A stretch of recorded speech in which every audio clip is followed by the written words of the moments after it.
Hello, it's Rick Caesar here from ocularplastics.info, and we're looking today at basic tutorials and a practical approach to ptosis. Now, it's always good to start off with a sensible pathological classification, and ptosis has a normal subdivision into congenital and acquired, and nearly all the ptosis you're going to see is going to be involutional. This is by far the most common, but you have to keep your eyes out for Horner syndrome, neurogenic ptosis, third nerve palsies, myogenic ptosis with myasthenia, and other chronic progressive external ophthalmoplegias. Trauma should always be fairly obvious, but pseudotosis is a trap you can fall into. Here we have a really nice, straightforward involutional ptosis. You can see here a lot of upper lid show. So this suggests that the levator here has basically slipped backwards. The marginal reflex distance is effectively zero, and there's a touch of ptosis on the other side. Here you are immediately struck by the ptosis, and then you pick up the size of the pupil and the size of the pupil, and while this could just be essential anisocoria, it could be a Horner's syndrome, and you need to investigate. Here's a patient, quite marked frontalis overaction, and yet this isn't just a ptosis, but there's almost no pupil visible, and this is a severe external ophthalmoplegia. This is a myogenic ptosis. Unsurprisingly, and the colour kind of gives it away, but here we have some trauma. You don't necessarily know what's going on with the levator here, but compared to the other side, the suspicion is there is certainly some ptosis here, and in the first instance all you're going to do is wait and see what happens. So here's a lovely lady, and you think initially, oh, do we actually have a little bit of ptosis there on the right? But nope, it's a pseudotosis, and of course what you have here is a retraction on the left, and we need to investigate for thyroid eye disease. So, patient comes to you with ptosis. What are they suffering with? Well, unsurprisingly, they're suffering with a droopy eyelid. And they may not have much else that they complain about, but you need specifically to ask about double vision, problems swallowing, the rate of change of the ptosis, family history, previous surgery, and of course you're looking to determine whether there is a problem that you don't want to fall into, particularly previous surgery. The patients may not volunteer this. Practical examination. Well, we can measure the palpable aperture, but of course the patient could also concurrently have an ectropion. The marginal reflex distance is much more useful, but really the one you're interested in is just the upwards one. You're only really interested in the vertical marginal reflex. This is the one that matters because, of course, post-operatively, it's hopefully going to be increased. The levator function, it's nice to actually quantify this with a ruler, and you're going to measure it in millimeters, and you want more levator. You want it to be greater than 4 millimeters, and really you want it to be greater than 10 millimeters. The skin crease height is a very good indicator as to whereabouts the levator aponeurosis is, and frontalis recruitment is something you're going to have to suppress in order to get a proper indication of how much lift you're going to need. The orbicularis strength can alert you to problems closing later. And it's always essential to have a little look at the cornea. You're looking really for the corneal health, but you're also looking for a dry eye. Because if there is a dry eye and you lift the ptosis, you're going to increase the amount of cornea exposed. And then don't even think about going into ptosis surgery without everting the upper lid. You don't want to arrive there on the day of surgery to discover that someone else has previously had a go posteriorly with a historic technique like the Fasinella servat, and they've excised a chunk of your tarsal plate.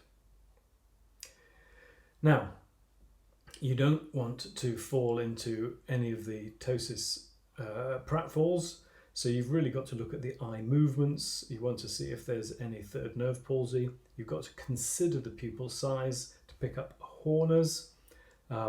It would be really embarrassing to miss a Horner's. Fatigability you need to look for. Again, you do not want to miss myasthenia. Pseudotosis can hide itself. You've got to really look at the eye movements and consider, is this lid droopy or is the other one in fact elevated? The previous surgery, very important, but out of all of these, the one which you really need to consider adding into your examination, not that the others aren't important, but Herring's law. If you're considering a unilateral ptosis versus a bilateral one, you need to be absolutely sure that when you just do the one eye, the other one isn't going to drop. And the only way you can do this is by holding the eye you're thinking of lifting up and holding it up for a good couple of minutes. If you simply hold it up briefly, that isn't enough to be sure that you're not going to get a secondary descent of the other eye. Under most circumstances, a bilateral approach is going to be better. Investigations, really not commonly going to be required, but of course, if you have a Horner's, you need to look at the whole sympathetic chain. It's nearly always, thankfully, going to be negative, and when it's negative, a Horner's responds to nice normal ptosis surgery, so that's good news. For myasthenia, you've got to look for anti-acetylcholine receptor antibodies, a blood referral, and refer the patient on to neurology. For a third nerve palsy, of course, you need investigation, and in most circumstances, you really do not want to rush into any ptosis surgery because, of course, if you lift the lid, you're going to reveal the double vision to the patient, and they won't thank you for that. Surgery then. So you've decided we have a ptosis, we're going to operate on it. As I said, are you going to do one eye or are you going to do both? Got to consider that. And are you going to operate anteriorly or posteriorly?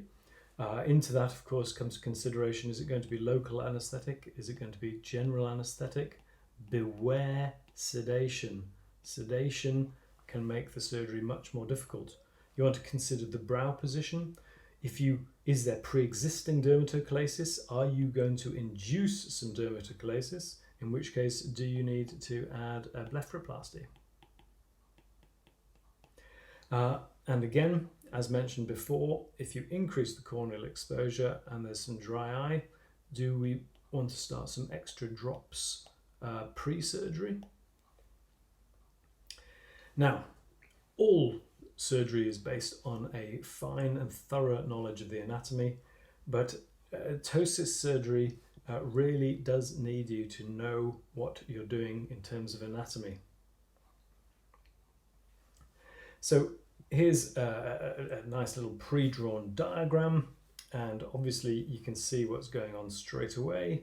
Here we have the tarsal plate, here we have the orbicularis, we've got a lovely septum here, we've got some fat here, and then we've got the dehisced levator. So here's the levator, but here is the dehiscence and the aponeurosis having slipped backwards with Muller's muscle and conjunctiva. You really need to be au fait with all of these because if you're going to operate, what you're hoping to do is you're going to sneak in, you're going to pick up the aponeurosis, you're going to advance it to the apex of the tarsal plate, and then you're going to sneak out again with some elegant suturing. And this is going to achieve a lovely lid lift. So that's if you're doing it anteriorly. But what if you're going round the back? Now you really want to play around with drawing this in cross section. It's not difficult. The tarsus is everted. The everted tarsus reveals the conjunctiva. On the inner surface of the conjunctiva is your mullers. The mullers and conjunctiva will lead you to the levator aponeurosis, and the aponeurosis, of course, leads you to the levator. The same dehiscence is there. The levator aponeurosis has slipped backwards, and so what you're trying to do with the surgery is again advance that aponeurosis, and then with a nice little suture attach it to the apex of the tarsal plate. Again, I really can't express how much it's worth just sitting down and drawing the pre-op and post-op non-inverted and inverted cross-sectional diagram. It really makes you understand where you're going. Now, there's been a lovely evolution of posterior approach ptosis surgery, and to give you a very diagrammatic example, what we've done here is we've made our initial incision and we've split the lifting component into three arms. There's the residual levator, we have the mullers, and we have the conjunctiva.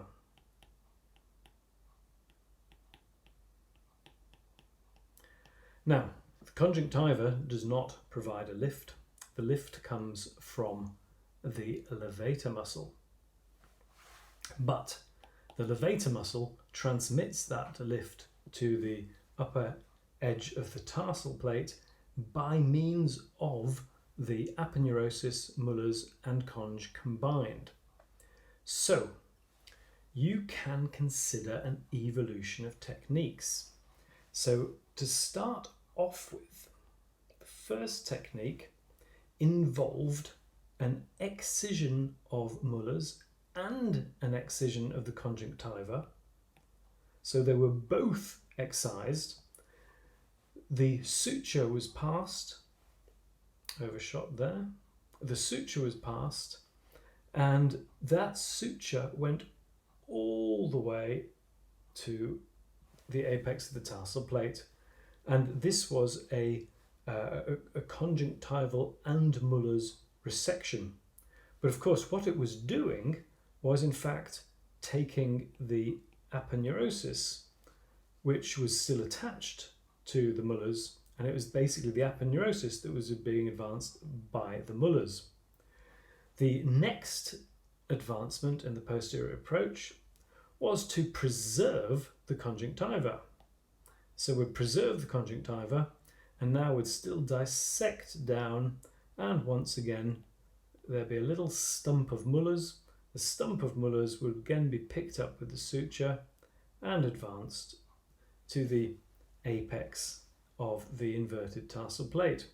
But what was actually being advanced, surprise, surprise, was the aponeurosis, and therefore the pull of levator was being applied to the plate. And so the next step, which is obviously therefore very logical, very straightforward, let's preserve the conjunctiva, let's preserve the mullers, and why not simply directly pick up the aponeurosis and advance that to the apex of the tarsal plate. In all three of these examples, it is the levator via the apo that's going to the tarsus. and it makes sense. And the next question, anterior versus posterior, what we're looking to achieve is a really lovely upper lid contour. So typically the apex is on the medial aspect of the pupil, but this is the shape we want it to look like post-op. We do not want a horrible, nasty central peak. We do not want a medial peak. We do not want a lateral peak. And anterior approach surgery gave you the power to give this contour problem, whereas a posterior approach did not. What was going on? Why is this? Now, a lot of my colleagues debate this, and this is simply my opinion. I have colleagues who feel it's all about the septum and nothing to do with the tarsal plate. But follow me with this and see if there's some logic here.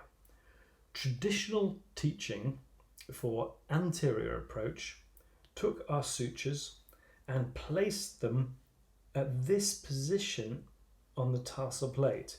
The idea was you'd go about a third of the way down, and then you'd place 1, 2, 3 sutures onto the tarsal plate.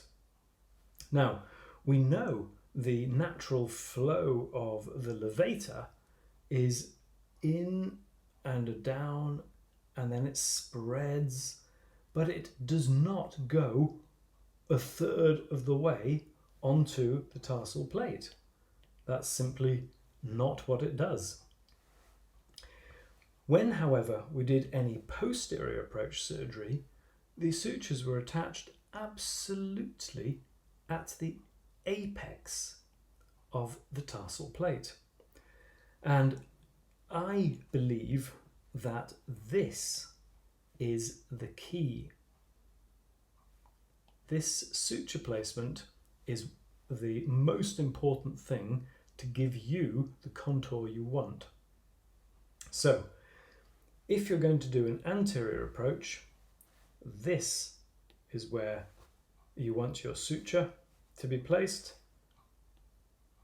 not there.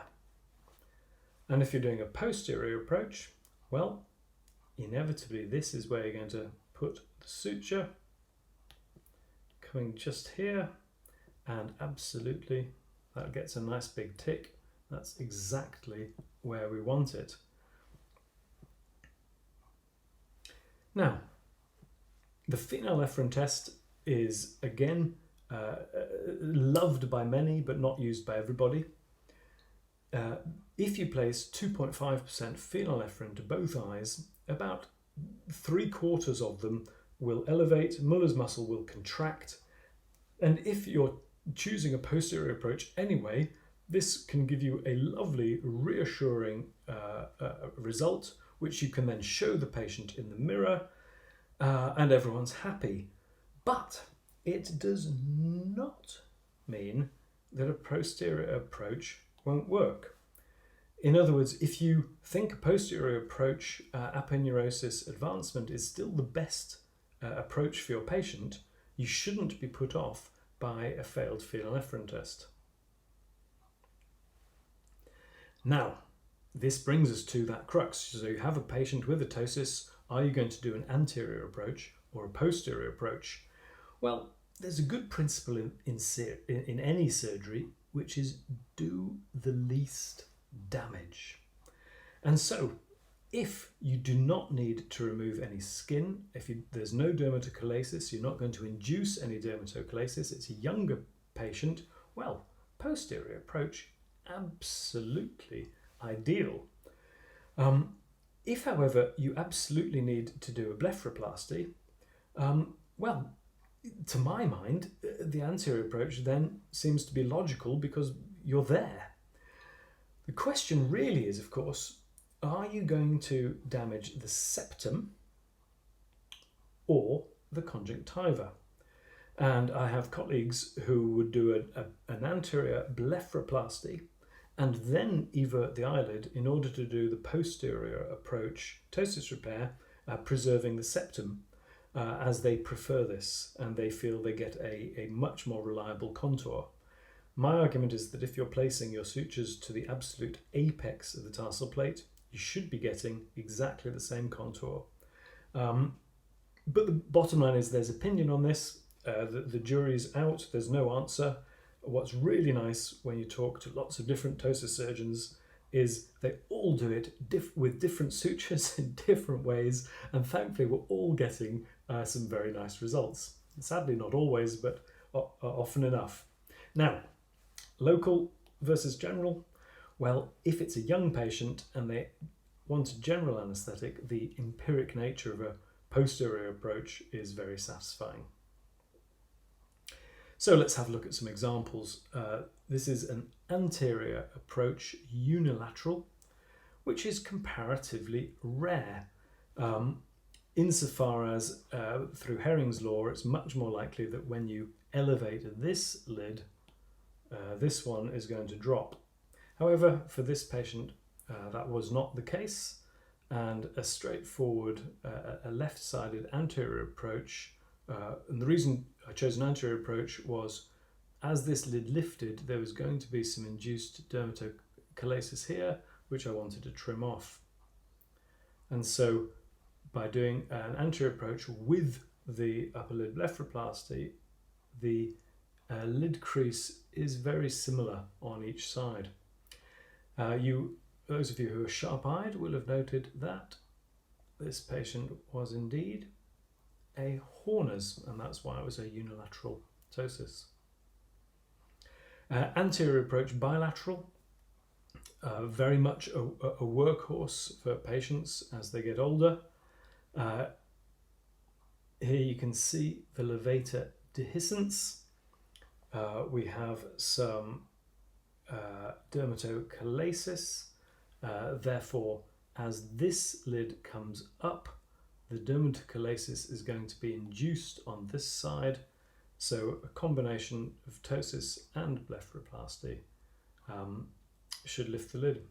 It's very interesting. So I'm quite happy with the ptosis, and I look at this again and I think, not enough blepharoplasty. Elderly patient, quite marked bilateral ptosis. Again, significant dermatochalasis on each side.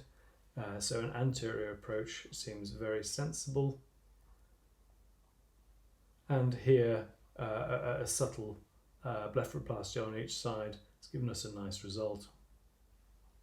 Now here you have quite clearly a brow ptosis, a dermatochalasis, a quite extensive symmetric bilateral ptosis, excellent levator function, marginal reflex distance of effectively 0. And again, this shows that a bilateral anterior approach can restore sight in a very satisfying way with a nice contour. There's some frontalis overaction here, which is worth noting. We've got a marginal reflex distance of really effectively 0 on each side. We've got a nice skin crease, a nice symmetric skin crease, but you can imagine that as this lid is lifted up, the dermatochalasis is going to be induced, and therefore you almost certainly want to do a blepharoplasty at the same time. And again, no reason to be unhappy with this lid contour. Posterior approach can be unilateral. A younger patient has a subtle ptosis on the left, and therefore a posterior approach is ideal. But there's a couple of telltale signs which might mean you're able to spot that there's also a brow position here is good, and on this side we have a brow ptosis, and that brow ptosis is inducing the dermatochalasis on this side. So this is a left-sided posterior approach ptosis repair, but with a brow lift. And that gives a very nice result. And the posterior approach, of course, is absolutely famous for giving this lovely upper lid contour. Bilateral posterior approach, Younger patient, levator dehiscence, bilateral symmetry good, marginal reflex distance of 1, good levator function, and a bilateral posterior approach gives a subtle lift, but it gives a very nice restoration of a more normal looking upper lid.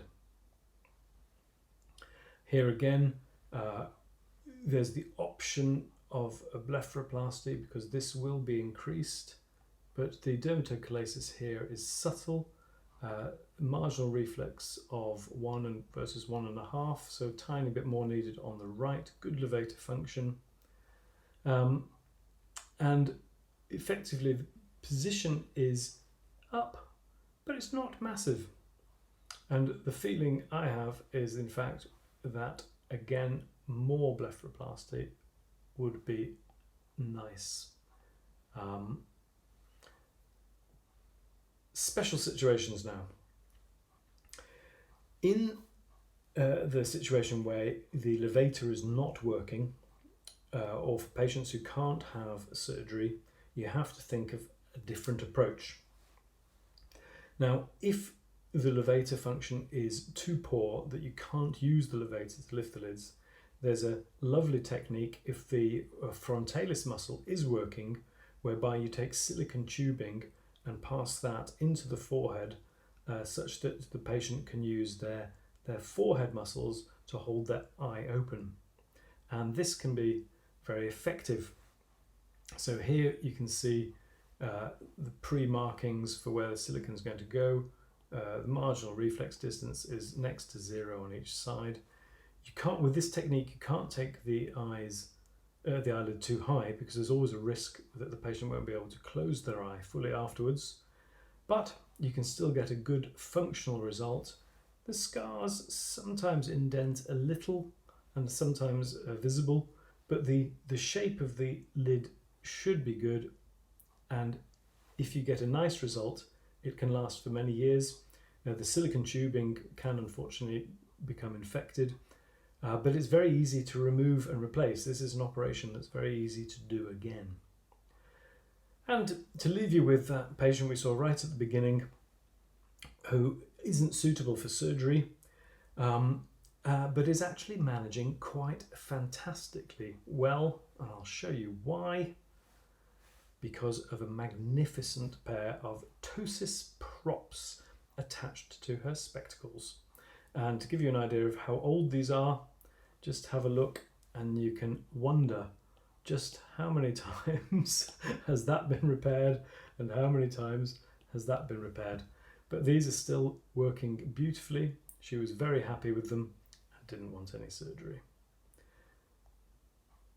So, surgical success in ptosis, you can measure it in any way you like, but the only one that matters is as measured by your patients.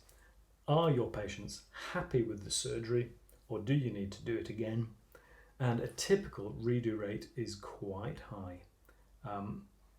Most of us would not be unhappy to be taking 1 in 10 patients back. I mean, of course, we prefer not to have to take any patients back ever, but the point is ptosis surgery is difficult, and we should be very pleased with ourselves that we've developed techniques where 9 times out of 10, or certainly for a small ptosis and posterior approach higher than that, we are getting it right first time for our patients, and getting some very nice results.